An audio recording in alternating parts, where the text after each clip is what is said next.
Oke, assalamualaikum warahmatullahi wabarakatuh. Waalaikumsalam warahmatullahi wabarakatuh.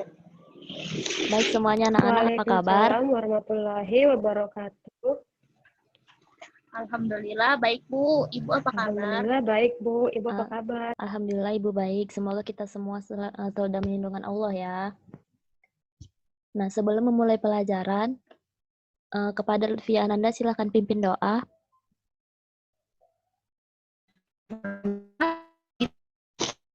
Pelajaran, langkah baiknya kita mulai dengan doa. Doa dimulai.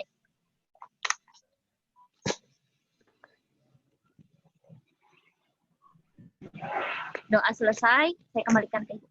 Baik, terima kasih Lutfi Ananda. Nah, sebelum masuk ke materi, hari ini hari pertama kita masuk di kelas 12 dengan bab 1 ya, yaitu pelajaran tentang perkembangan dan pertumbuhan. Nah, sebelumnya kita semua pasti pernah kan melihat seekor anak kucing yang semula tubuhnya berukuran kecil, lama-kelamaan akan menjadi besar. Begitu juga dengan biji jagung yang baru tumbuh sampai berbunga. Nah, kemudian juga ada di sini ada bayi yang baru lahir setelah beberapa bulan akan bertambah tinggi dan beratnya akan bertambah. Nah, ini semua disebabkan karena adanya pertumbuhan dan perkembangan. Sebelumnya di sini Ibu akan menampilkan PPT.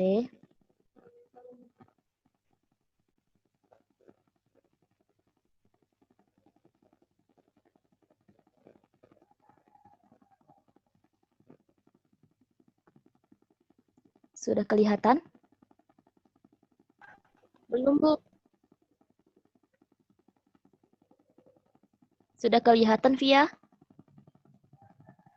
Belum juga Bu. Ini jaringan saya memang macet-macet gini Bu. Oh, mungkin lah ya. Nah, jadi di PPT ini ada pengertian dari pertumbuhan. Nah, jadi pengertian pertumbuhan ini adalah peristiwa perubahan ukuran atau volume pada makhluk hidup yang terjadi selama masa hidupnya sebagai akibat dari perbanyakan sel dan pembesaran ukuran atau volume sel yang tidak dapat balik atau irreversible.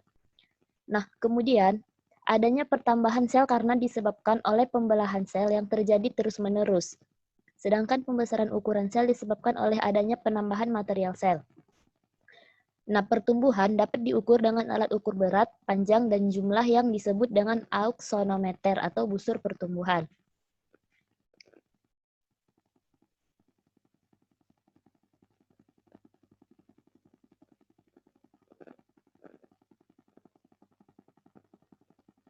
Nah, di sini ada ya contoh pertumbuhan dari kupu-kupu dan seekor katak.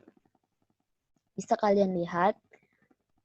Kemudian ada di sini pertumbuhan pada manusia. Nah, kemudian perkembangan. Perkembangan itu suatu proses perkembangan makhluk hidup menuju tingkat kedewasaan yang ditandai dengan adanya perubahan struktur dan fungsi masing-masing organ tubuh hingga perubahan yang terjadi semakin kompleks. Nah, jadi pertumbuhan dan perkembangan ini terjadi secara bersamaan sehingga jika suatu organisme mengalami pertumbuhan, maka organ-organ tubuhnya juga mengalami perkembangan. Contohnya itu proses pendewasaan dari balita sampai manula, kemudian proses menetasnya telur menjadi dewasa. Nah, di sini ada perbedaan antara tumbuhan dengan perkembangan. Di mana perbedaan salah satunya yaitu pertumbuhan dapat diukur secara kuantitatif, sedangkan perkembangan tidak dapat dinyatakan secara kuantitatif.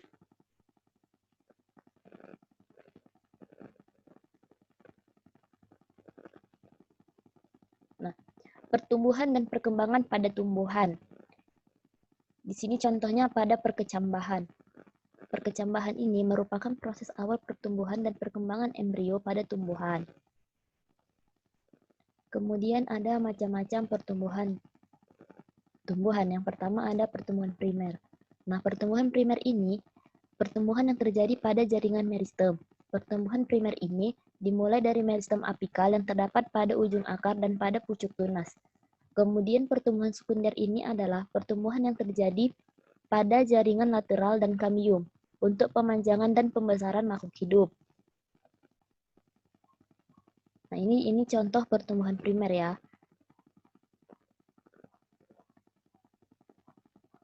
Kemudian contoh pertumbuhan sekunder. Nah, yang gambar pertama itu ada namanya epidermis, kemudian ada namanya korteks, rambut akar, endodermis, kemudian kamium vaskular, kemudian ada floem primer, xilem promel, dan primer dan perisikel. Nah, perisikel ini merupakan zona berlapis-lapis yang ditemukan di antara endodermis dan bundel pembuluh darah. Kemudian yang gambar 2 ini ada meristem apikal. Nah, meristem apikal ini dia terbagi 3. Yang pertama itu protoderma, kemudian meristem tanah, dan prokambium.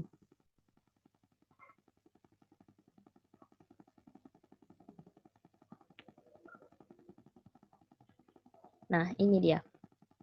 Pertumbuhan primer disebabkan oleh pembelahan sel-sel pada jaring meristem yang berada pada ujung akar dan pucuk tunas batang atau meristem apikal. Kemudian yang pertumbuhan sekunder ini disebabkan oleh pembelahan sel-sel meristem lateral atau kambium yang menyebabkan tanaman tumbuh ke samping atau membesar. Kemudian ada faktor yang mempengaruhi pertumbuhan dan perkembangan. Yang pertama ada air dan mineral.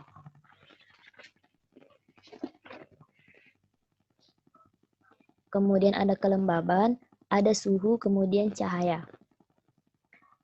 Nah, air dan mineral ini dia berpengaruh pada pertumbuhan tajuk akar. Kemudian kelembaban ini dia berpengaruh untuk membantu mempercepat pertumbuhan seperti perkecambahan biji dan pertumbuhan pada spora jamur.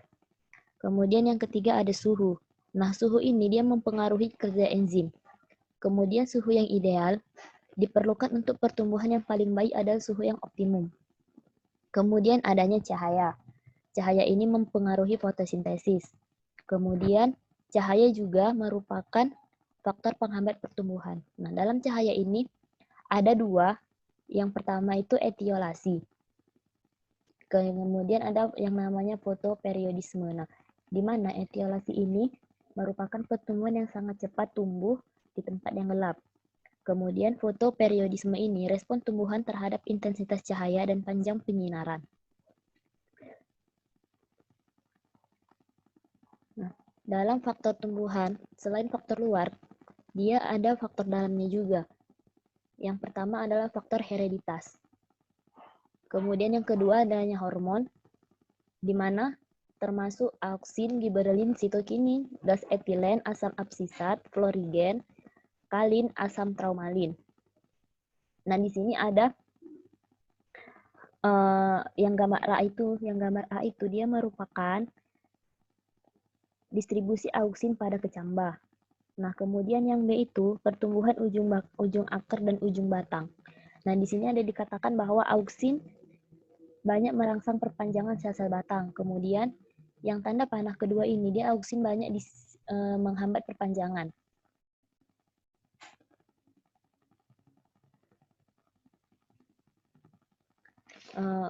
Mungkin sekian penjelasan dari Ibu. Nah, kemudian di sini Ibu mau membagikan soal. Oke, sebelum Ibu membagikan soal, ada yang ingin ditanyakan? Ibu bagikan dari WA aja ya. Baik, Bu.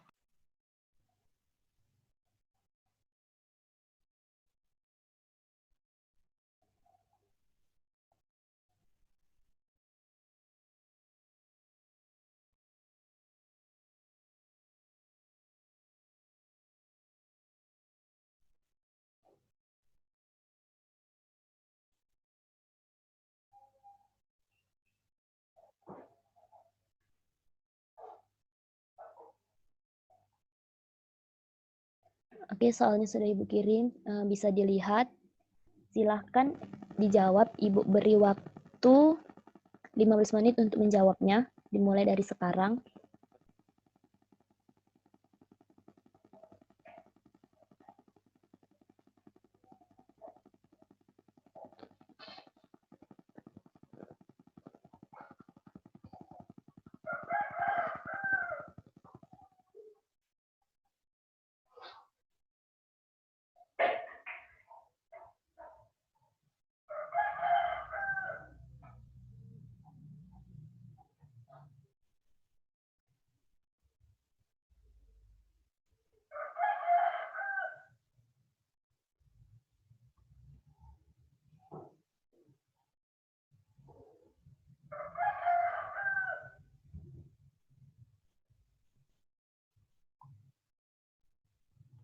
Waktunya 15 menit ya untuk menyelesaikan soal yang Ibu berikan.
Oke, waktunya 8 menit lagi ya.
Via nanti jangan lupa absennya dikirim ke Ibu ya, biar Ibu tahu siapa yang tidak hadir hari ini.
Baik ya, Ibu rasa waktunya sudah cukup untuk menjawab pertanyaan Ibu tadi. Nah, siapa yang ingin menjawab pertanyaan dari Ibu?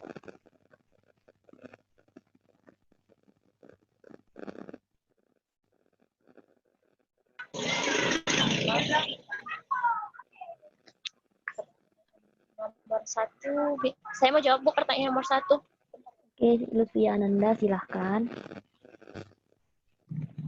Untuk pertanyaan nomor 1 mengenai tentang hormon.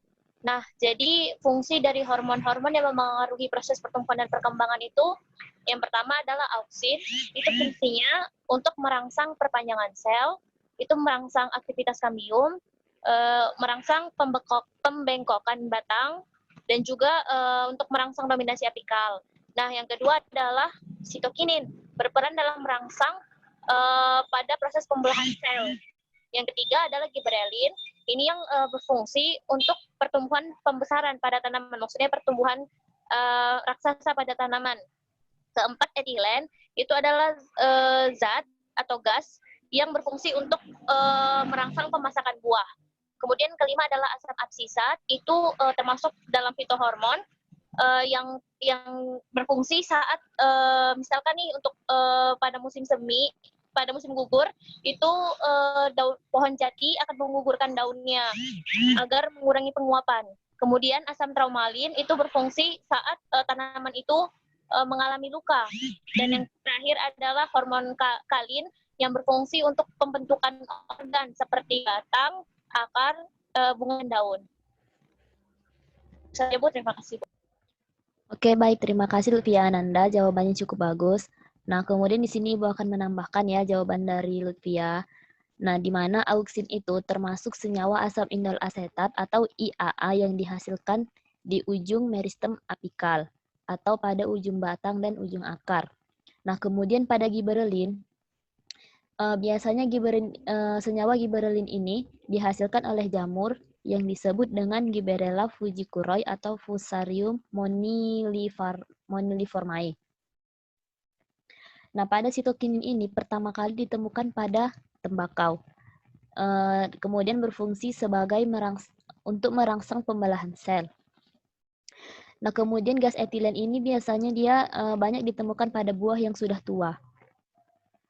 Kemudian pada kalin, hormon pertumbuhan yang organnya terdiri dari ada yang namanya rizokalin, kaulokalin, filokalin, dan antokalin.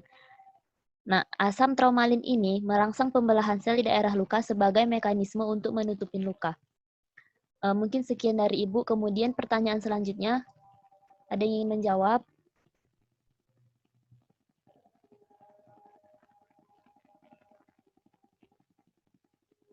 Kintani, silahkan.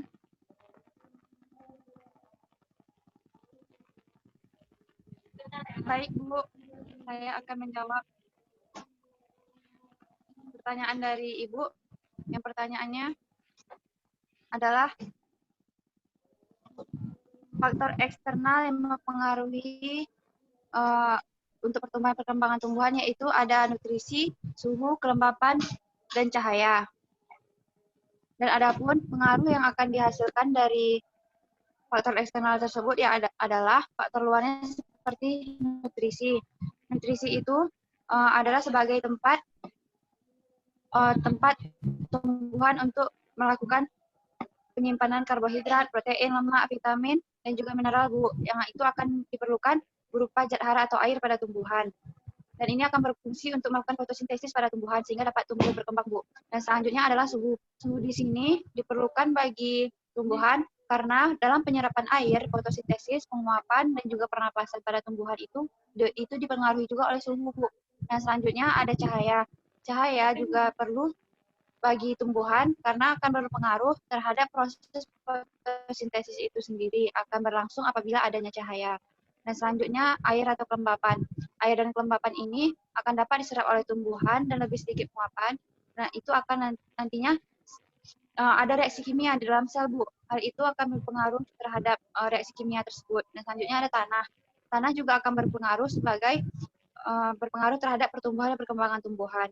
Dengan optimal apabila kondisi tanah tersebut memiliki beberapa unsur hara atau faktor-faktor internal yang dapat berpengaruh terhadap tumbuh dan kembang tumbuhan.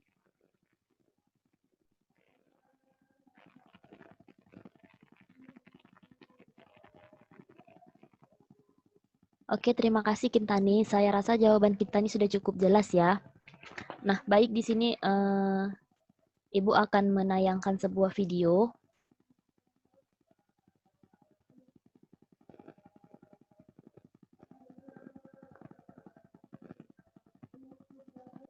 Sudah terlihat?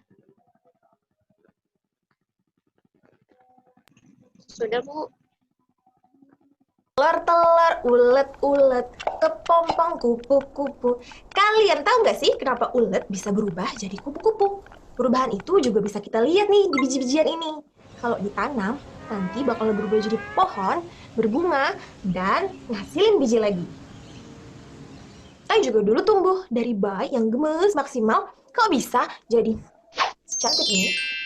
Nah, perubahan-perubahan yang terjadi sama makhluk hidup itu, baik tumbuhan, hewan, dan manusia, itu karena makhluk hidup mengalami pertumbuhan dan perkembangan. Ini yang jadi pembeda antara makhluk hidup dan benda mati, kayak lampu ini.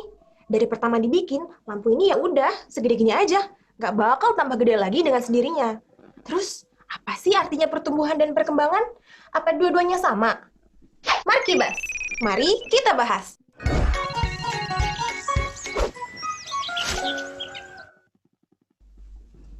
Baju ini kok sekarang jadi kecil ya? Padahal 5 tahun yang lalu bajunya masih gombrong banget loh. ini artinya aku tumbuh atau aku mengalami pertumbuhan. Nah, di biologi, pertumbuhan itu perubahan berupa pertambahan ukuran, volume, tinggi, dan massa. Dibanding 5 tahun lalu, sekarang badanku tambah tinggi, besar, dan berat badan juga naik. Makanya nih, sekarang bajunya udah nggak cukup lagi. Nah, kalau yang ini baru pas. Apa sih yang terjadi di tubuh makhluk hidup waktu mengalami pertumbuhan? Waktu makhluk hidup itu tumbuh, sel-sel di tubuhnya jadi tambah banyak. Hasilnya, jaringan-jaringan dan organ-organ di tubuhnya juga berubah jadi makin gede. Perubahan ini bisa diukur secara kuantitatif. Pakai meteran ini nih misalnya. Aku bisa mengukur panjang tangan aku sekarang itu jadi 65 cm. Jauh beda kalau dibandingin pas aku masih bayi, yang tangannya masih imut banget. Pertumbuhan pada makhluk hidup bersifat irreversible. Artinya, pertumbuhan itu nggak bakal balik lagi seperti semula. Nggak mungkin kan kamu udah tambah tinggi, terus balik lagi jadi pendek. Jadi, jangan pernah ngarep bisa jadi bayi yang mengemaskan lagi. Impossible. Oke, tadi kita kan udah bahas pertumbuhan. Terus perkembangan itu apa ya? Dua-duanya kayak sama nambah besar kan? Eits, tunggu dulu. Kalau di biologi, dua kata ini punya arti yang berbeda. Perkembangan itu proses menuju kedewasaan. Bedanya dengan pertumbuhan, perkembangan itu diukurnya secara kualitatif. Jadi, nggak bisa deh pakai meteran yang tadi. Kalian lihat bayi yang baru lahir, mereka belum bisa ngomong kan ya? Mereka baru bisa nangis aja. Tapi pas umur 1-3 tahun, mereka itu udah lancar banget ngomongnya. Artinya, mereka mengalami perkembangan. Tapi perubahan ini nggak bisa kita ukur secara kuantitatif. Kita cuma tahu secara kualitatif. Yang tadinya nggak bisa ngomong, jadi bisa ngomong. Kira-kira apa kita bakal tumbuh dan berkembang terus-terusan? Coba deh, perhatiin orang tua atau kakak kamu. Kita, sebagai manusia, punya batasan waktu maksimum untuk tumbuh dan berkembang. Rata-rata cuma sampai 25 tahun. Umumnya, makhluk hidup lain juga sama, punya batasan waktu maksimum untuk tumbuh dan berkembang. Kalau kita udah berhenti tumbuh dan berkembang, kita bisa dibilang udah dewasa. Di manusia, ciri-ciri dewasa itu kalau udah mengalami perubahan bentuk. Kalau di cowok, udah tumbuh kumis dan jenggot. Kalau di cewek, bentuk tubuhnya berubah. Tumbuh payudara dan pinggulnya membesar. Nah, sebenarnya di biologi, makhluk hidup yang sudah dewasa itu, yang sistem reproduksinya udah berfungsi dan siap untuk punya keturunan. Kalau pada manusia, contohnya cewek-cewek nih ya, dia udah menghasilkan sel telur atau ovum yang ditandai dengan menstruasi. Di tumbuhan, ciri-cirinya dia udah berbunga. Di hewan, ciri-cirinya dia bisa beranak atau bertelur. Setiap makhluk hidup punya cirinya masing-masing. Yang harus kamu ingat, pertumbuhan dan perkembangan merupakan proses kehidupan yang berbeda ya, tapi keduanya berlangsung secara bersamaan. Coba deh perhatiin teman-teman di kelas kamu. Semuanya nggak sama kan? Pasti ada aja bedanya secara fisik. Ada yang sipit, belok, putih, coklat, tinggi, pendek, rambutnya keriting, lurus, dan masih banyak lainnya. Kalian pasti pernah mikir, kenapa ya aku nggak kayak dia? Perbedaan ini ternyata disebabkan oleh banyak banget faktor yang mempengaruhi pertumbuhan dan perkembangan. Faktornya bisa dari dua sumber, bisa dari faktor internal yang berasal dari dalam tubuh makhluk hidup itu sendiri, bisa dari faktor eksternal yang berasal dari lingkungan sekitar. Faktor internal itu ada dua, gen dan hormon. Pernah lihat pemain basket atau perenang nggak? Badannya kan tinggi-tinggi tuh. Ini karena dia olahraga terus atau kenapa ya? Aku kok udah main basket, udah berenang, tingginya masih segini-gini aja. Nah, hal ini karena 60% sampai 85% faktor pertumbuhan dikendalikan oleh gen. Gen setiap orang itu beda-beda. Kita yang asalnya dari negara Asia biasanya punya badan yang lebih kecil dari teman-teman dari negara Eropa. Karena ya memang gennya aja yang berbeda. Faktor internal yang kedua itu hormon. Pas kamu dalam masa pertumbuhan, ada yang namanya HGH atau Human Growth Hormone. Hormon ini bakal merangsang pertumbuhan fisik kamu, dan jumlahnya harus pas. Kalau terlalu sedikit, pertumbuhannya terhambat, dan orangnya jadi kerdil. Dan kalau terlalu banyak, pertumbuhannya jadi lebay. Hasilnya, dia jadi raksasa. Bahasa kerennya, gigantisme. Walaupun sebagian besar pertumbuhan dan perkembangan itu dipengaruhi oleh gen dan hormon, pertumbuhan dan perkembangan juga bisa dipengaruhi oleh faktor eksternal sekitar kita, yaitu lingkungan. Salah satu faktor yang berpengaruh itu makanan yang kita konsumsi. Semua makhluk hidup itu butuh makan, dan makanannya itu pasti datangnya dari luar tubuh kita. Waktu kecil, pasti ibu kita nyuruh makan buah, sayur, dan protein yang banyak banget. Pokoknya makanan yang sehat-sehat. Kenapa coba? Karena makanan ini ngaruh banget sama pertumbuhan tubuh kita. Contohnya nih, di tumbuhan. Cahaya ngaruh banget sama pertumbuhan dan perkembangannya. Karena mereka butuh cahaya buat bikin makanannya. Kalau nggak ada cahaya, lama-lama proses fotosintesis di daunnya akan terhenti. Dan lama-lama mereka bakal mati.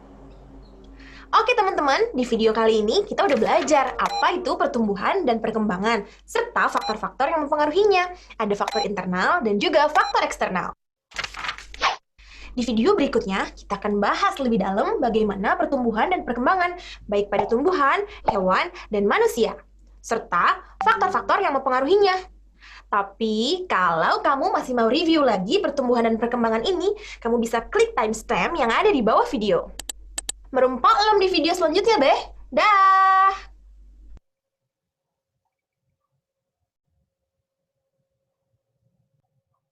Oke, mungkin itu sekilas video tentang perkembangan dan pertumbuhan tadi ya. Nah, dari video tadi, coba kalian simpulkan, ada yang bisa menyimpulkan dari video tadi?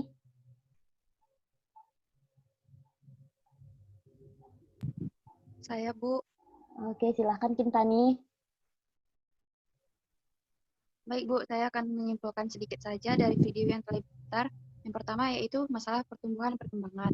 Pertumbuhan dan perkembangan itu berbeda, di mana pertumbuhan itu akan bersifat irreversible, artinya tidak dapat kembali ke bentuk semula. Itu ditandai dengan contohnya seperti bertambahnya ukuran tubuh manusia ataupun bertambahnya jumlah sel makhluk hidup. Dan seperti contohnya, dari mulai bayi dan hingga dewasa itu sel-sel tubuh kita akan terus bertambah. Dan selanjutnya yaitu perkembangan. Perkembangan itu bersifat reversible atau artinya itu bisa kembali ke bentuk yang semula. Yang dimana itu ditandai dengan contohnya matangnya sistem reproduksi makhluk hidup seperti manusia, yaitu ditandai dengan datangnya siklus menstruasi. Dan selanjutnya kalau pada pria, yaitu ditandai dengan adanya kematangan mohon maaf Bu, basah. Dan selanjutnya, jika pada hewan, itu juga bisa ditandai dengan ciri-ciri khasnya masing-masing, seperti ayam yang pada video itu dengan cara bertelur, dan selanjutnya pada tumbuhan yaitu dengan adanya bunga. Dan dari bunga tersebut akan bisa dikembangbiakkan lagi menjadi tumbuhan yang baru. Dan ukuran tubuh manusia itu berbeda-beda. Dan di mana contohnya seperti orang Asia dan Eropa, di mana itu akan dipengaruhi juga oleh gen. Faktor pertumbuhan tersebut juga dipengaruhi oleh gen. Karena gen orang Asia itu lebih kecil ukuran tubuhnya daripada orang Eropa. Dan mungkin hanya itu yang dapat saya sampaikan, Bu. Terima kasih. Oke, terima kasih Kintani. Nah, dari kesimpulan Kintani tadi bisa dapat kalian pahami. Nah, kemudian untuk tugas minggu depan, karena waktunya sudah tinggal sedikit lagi ya, jadi sebenarnya pembahasan kita hari ini belum selesai. Nah, Ibu belum menjelaskan bagaimana pertumbuhan dan perkembangan pada manusia dan bagaimana proses metamorfosis dan metagenesis. Nah, jadi kita lanjut minggu depan. Nah, untuk tugas minggu depan, silahkan kalian buat resume tentang pertumbuhan dan perkembangan pada tumbuhan. Kemudian kalian kumpulkan ke Ibu pada hari Kamis depan. Ibu tunggu sampai jam 10 pagi. Nah, kemudian untuk materi minggu depan, jangan lupa kalian pelajari materi tentang pertumbuhan dan perkembangan pada manusia, serta pelajari juga tentang metamorfosis dan metagenesis. Baik, sebelum Ibu tutup, silakan Kintani pimpin doa. Baiklah, untuk mengakhiri proses pembelajaran kita hari ini, alangkah baiknya kita berdoa dimulai.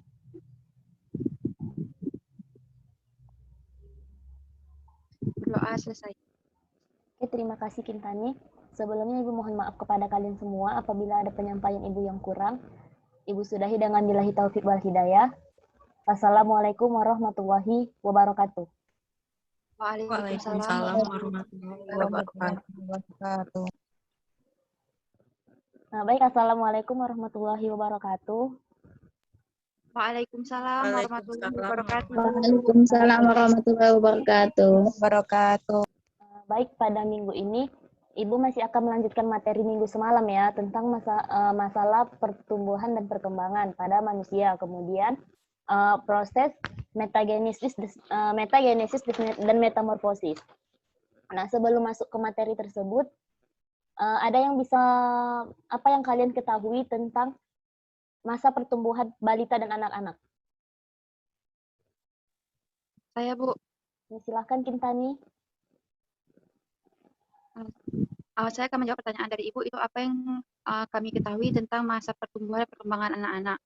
Yang saya ketahui itu, Bu, masa pertumbuhan dan perkembangan anak-anak itu adalah masa di mana berkembangnya proses pertumbuhan dan perkembangan anak-anak itu secara pesat, yaitu ditandai dengan proses kematangan beberapa jaringan-jaringan tubuh ataupun sistem organ tubuh yang nantinya akan berfungsi dan lebih kompleks lagi seiring dengan bertambahnya usia anak tersebut. Dan contohnya seperti pertumbuhan dan perkembangan anak-anak, yaitu contohnya seperti kecerdasan anak-anak, berat badan, tinggi badan itu, dan juga segala kemampuan anak dalam merespon sesuatu itu akan tumbuh dan berkembang sesuai dengan masa usianya. Dan masa balita inilah masa keemasannya di mana anak-anak itu bertumbuh dan berkembang secara pesat. Terima kasih, Bu. Oke, terima kasih, Kintani. Nah, oke, Ibu akan menjelaskan sedikit mengenai proses perkembangan pada manusia. Di sini Ibu akan menampilkan PPT.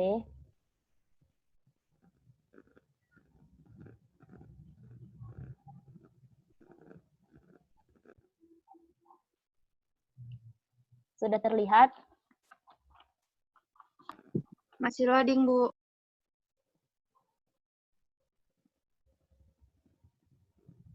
Oke, sudah.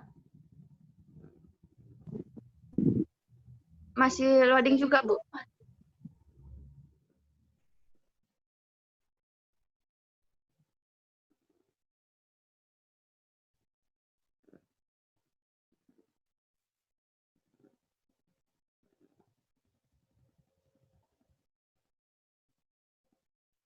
Oke, apakah sudah terlihat? Belum juga, Bu. Oke, mungkin karena jaringan jadi lama, jadi Ibu mulai penjelasan aja. Nah, di mana pertumbuhan dan perkembangan pada manusia itu merupakan hasil peluburan antara sperma dengan ovum. Kemudian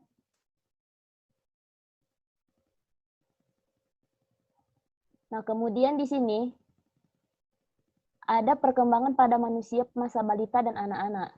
Nah, selama 4 minggu pertama setelah bayi dilahirkan, bayi mulai belajar menyesuaikan hidup di lingkungan yang baru. Kemudian masa bayi terlewati pada usia 12 bulan dan digantikan pada masa anak-anak.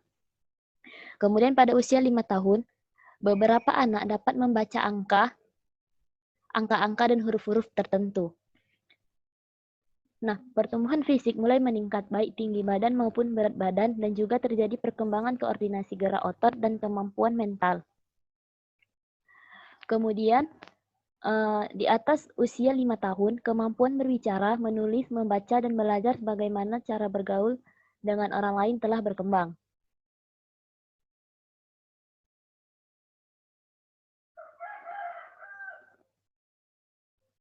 Nah, kemudian di sini ada masa tua.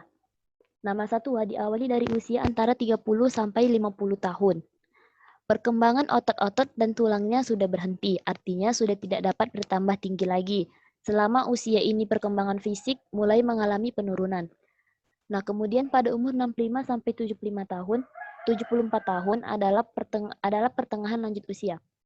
Nah, di sini di usia ini orang sudah harus beristirahat dari kesibukan kerja. Di atas 75 tahun disebut lanjut usia atau lansia. Untuk memenuhi segala kebutuhan hidupnya, orang lansia memerlukan bantuan orang lain. Nah, ini ya, di sini ada contoh dari pertumbuhan dan perkembangan pada manusia. Hingga dia berusia 38 minggu. Nah, kemudian kita masuk ke metagenesis dan metamorfosis, di mana metagenesis tersebut adalah peristiwa pergiliran dari generasi sporofit ke generasi gametofit dan sebaliknya. Kemudian tumbuhan sporofit ini menghasilkan spora, dapat disebut tumbuhan diploid karena merupakan pertumbuhan dari zigot sebagai hasil peleburan antara sel kelamin jantan dan betina. Contoh organisme yang mengalami metagenesis adalah tumbuhan lumut dan tumbuhan paku. Nah, kemudian yang kedua, nah ini ya metagenesis. Nah, ada yang bisa menjelaskan skema metagenesis ini? Mohon maaf Bu, metagenesisnya yang mana ya? Share screen Ibu, soalnya masih loading dari tadi. Oh gitu, mungkin jaringan ya? Bisa jadi Bu. Nah, jadi di dalam skema ini dia ada namanya gametofit yang dinamakan protalium, kemudian adanya sporofit dari tumbuhan paku, kemudian akarnya serabut. Nah, kemudian berkas pengangkutnya itu ada tracheophyta. Kemudian skema yang satu lagi ini dia pada tumbuhan lumut, di mana gametofitnya tumbuhan lumut, sporofitnya merupakan sporonium, kemudian akar tumbuhan lumut itu merupakan akar rhizoid, dan berkas pengangkutnya itu tidak ada atau non-tracheophyta. Nah, kemudian pada tahap metamorfosis. Nah, di mana proses perubahan struktural dan fungsi organ yang dapat dibedakan dengan jelas antara bentuk hewan pada saat kecil dan bentuk dewasa disebut metamorfosis. Nah, kemudian di sini metamorfosis tidak sempurna. Biasanya itu terjadi pada lipas, belalang, dan beberapa ordo lain. Kemudian, untuk perkembangannya, urutan perkembangannya yaitu telur menetas menjadi nimfa dan selanjutnya menjadi imago. Nimfa adalah hewan muda mirip dengan hewan dewasa, tetapi berukuran lebih kecil dan organ tubuhnya belum lengkap, seperti lipas kecil yang belum memiliki sayap. Oke, kemudian dalam PPT itu ada contoh metamorfosis tak sempurna. Belum kelihatan juga ya PPT-nya?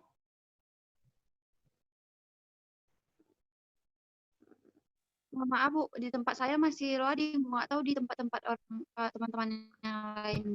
Mungkin masalah jaringan. Nanti Ibu kirim lewat WA aja ya. Baik Bu. Nah, kemudian di sini Ibu mau kalian membuat sebuah catatan mengenai perkembangan pada manusia, masa balita dan anak-anak. Menurut kalian sendiri, dari apa yang telah Ibu jelaskan tadi, silakan kalian rangkum. Dikumpul pada hari ini juga ya, Ibu beri waktu selama 20 menit untuk mengerjakannya.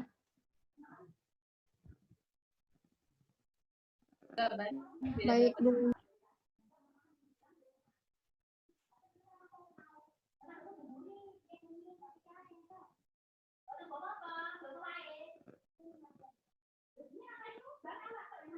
Kemudian silahkan kalian buat skema dari tumbuhan lumut dan tumbuhan paku.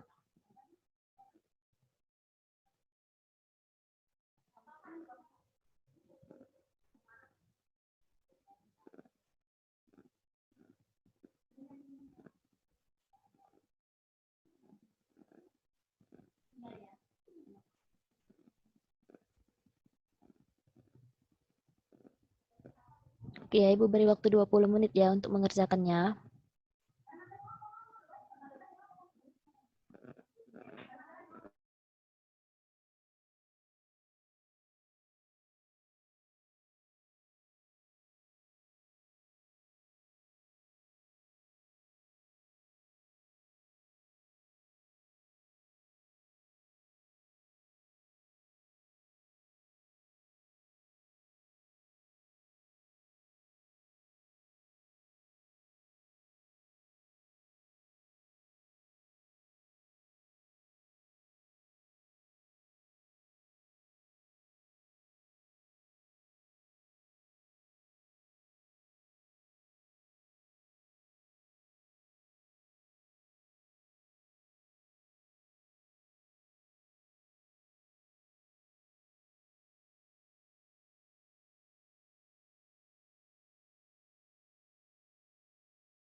Nah, oke, Ibu rasa sudah cukup waktunya.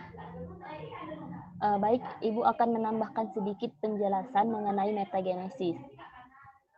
Nah, kemudian metagenesis adalah pergiliran keturunan atau pergantian keturunan, atau biasanya disebut juga dengan pergantian siklus, yang biasanya terjadi pada tumbuhan yang berspora, di mana generasi yang bereproduksi secara seksual diganti dengan regenerasi yang bereproduksi secara aseksual.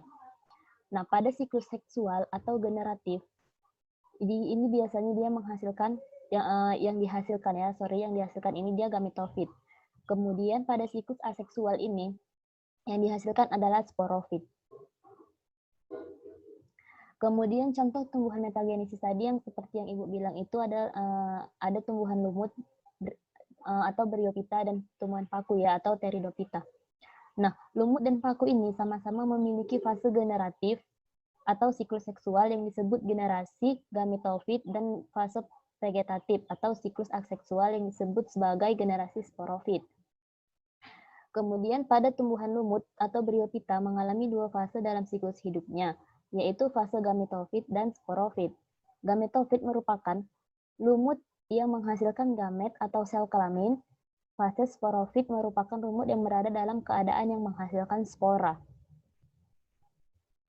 Kemudian tahap metagenesis pada tumbuhan lumut ini diawali dengan berkecambahnya spora yang kecil atau yang bersifat haploid menjadi protalium yang disebut protonema melalui pembelahan meiosis. Nah, protonema ini merupakan tumbuhan lumut yang masih muda. Kemudian protonema dapat tumbuh menjadi besar, namun sebagian protonema tidak dapat tumbuh menjadi besar. Kemudian protonema tersebut segera tumbuh menjadi tumbuhan lumut dewasa yang memiliki gamet jantan, yaitu antheridium yang akan menghasilkan spermatozoid dan juga menghasilkan gamet betina, yaitu archegonium yang akan menghasilkan ovum. Kemudian sperma bergerak menuju sel telur di archegonium dengan perantara air. Pertemuan sel ovum dan sperma atau spermatozoid menyebabkan terjadinya fertilisasi atau peleburan gamet. Nah, fertilisasi atau peleburan antara spermatozoid dengan ovum ini akan menghasilkan zigot yang bersifat diploid atau 2N.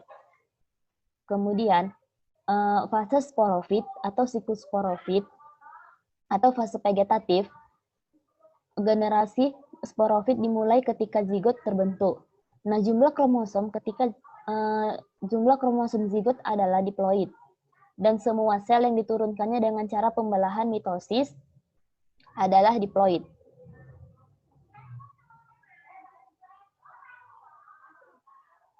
Kemudian metagenesis pada tumbuhan paku, pergiliran keturunan pada tumbuhan paku terjadi secara bergantian antara generasi sporofit dan generasi gametofit. Generasi sporofit adalah tumbuhan paku itu sendiri, yaitu tumbuhan paku sporofit yang menghasilkan spora. Nah, spora yang dikeluarkan dari sporangium dan jatuh di tempat yang cocok untuk tumbuh akan berkembang menjadi protalium melalui proses meiosis. Tumbuhan paku dewasa memiliki sporangium yang akan menghasilkan spora melalui pembelahan meiosis. Kemudian spora yang dihasilkan bersifat haploid atau 2N. Nah, spora akan tumbuh lagi menjadi protalium dan begitu seterusnya hingga berulang siklus pergiliran keturunan. Nah, mungkin sekian penjelasan dari Ibu ya. Kemudian tugas yang tadi bisa kalian kirimkan melalui grup WA atau nanti bisa juga di Google Classroom saya buat platformnya untuk pengiriman tugas.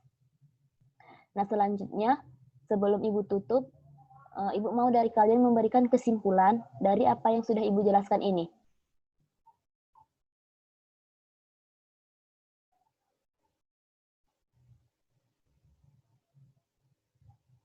Oke, kepada Kintani, Ibu mau memberikan kesimpulan.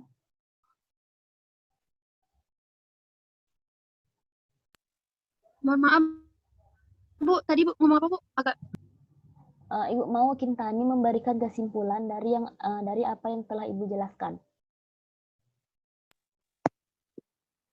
Baik, Bu. Saya akan memberi kesimpulan sedikit dari pembahasan yang Ibu jelaskan mengenai metagenesis dan pergiliran keturunan tumbuhan, yaitu di mana perkembangan makhluk hidup itu kan di salah satu contohnya itu ada metagenesis pada tumbuhan juga, di mana pada proses metagenesis tersebut itu akan menghasilkan zigot, dan juga selanjutnya tadi Ibu telah jelaskan juga skemanya, dan akhirnya nanti akan tumbuh lagi anakan calon individu baru terhadap lumut tersebut, dan itu akan terus berproses ataupun bergilir keturunan selanjutnya hingga proses pertumbuhan dan perkembangan lumut itu akan berlangsung secara seperti itu terus menerus, Bu.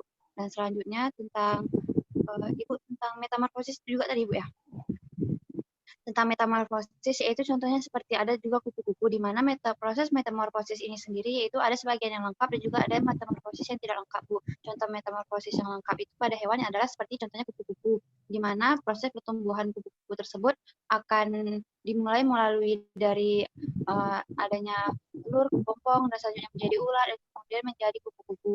Dan selanjutnya pada metamorfosis yang tidak sempurna, salah contohnya juga ada tadi seperti kecoa, Bu. Dan mungkin hanya itu dapat saya sampaikan mengenai metagenesis dan metamorfosis, pergiliran keturunan dan metamorfosis dari hewan, Bu, yang telah Ibu jelaskan tadi. Terima kasih. Oke, terima kasih Kintani. Nah, Sama, Bu. sebelum Ibu tutup, jangan lupa tugas yang Ibu berikan dan jangan lupa dilihat kapan deadline tugas tersebut. Kemudian pelajari pelajaran minggu depan, pelajaran untuk minggu depan ya. Nah, sebelum Ibu tutup, silahkan Kintani baca pimpin doa. Baiklah teman-teman, akhir dari pembelajaran kita pada hari ini telah berjalan lancar semestinya. Alangkah baiknya kita membaca doa setelah melakukan pembelajaran. Berdoa dimulai.